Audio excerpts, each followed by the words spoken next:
I'm the money. Every penny of it.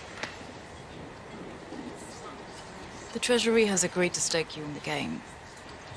Vesper. I do hope you gave your parents hell for that. Thank you. Your boss must be well connected. I've never seen so much go out the door so quickly. Not quite so stylishly. May I ask you where it is? 10 million was wired to your account in Montenegro, with a contingency for 5 more if I deem it a prudent investment. I suppose you've given some thought to the notion that if you lose, our government will have directly financed terrorism. What looks good?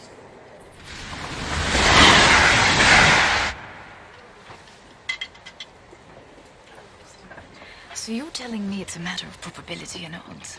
I was worried there was some chance involved. Well, any of you assume the player with the best hand wins. So that will be what you call bluffing. You've heard the term. Then you'll also know that in poker you never play your hand. You play the man across from you.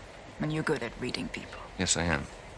Which is why I've been able to detect an undercurrent of sarcasm in your voice. You'll know short our money is in good hands.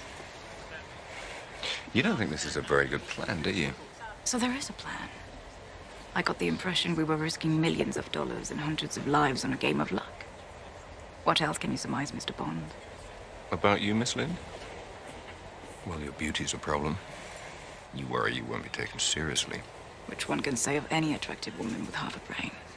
True, but this one overcompensates by wearing slightly masculine clothing, being more aggressive than her female colleagues, which gives her a somewhat prickly demeanor. And ironically enough, makes it less likely for her to be accepted and promoted by her male superiors, who mistake her insecurities for arrogance.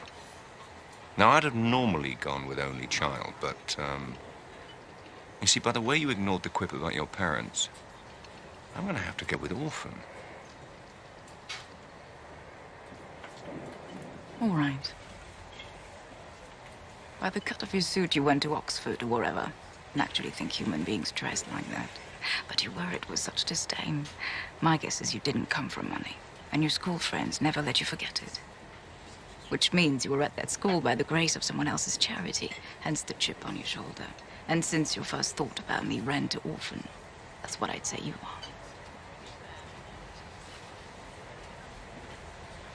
Well, you are. I like this poker thing. And that makes perfect sense.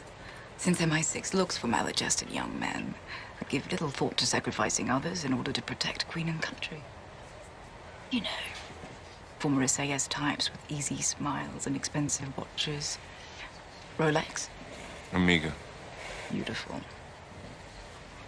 Now, having just met you, I wouldn't go as far as calling you a cold-hearted bastard. No, of course not.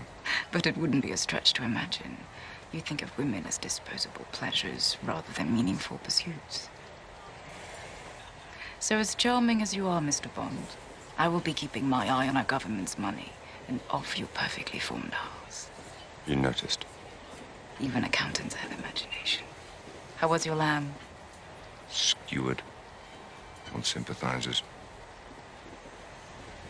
Good evening, Mr. Bond. Good evening, Miss Lynd.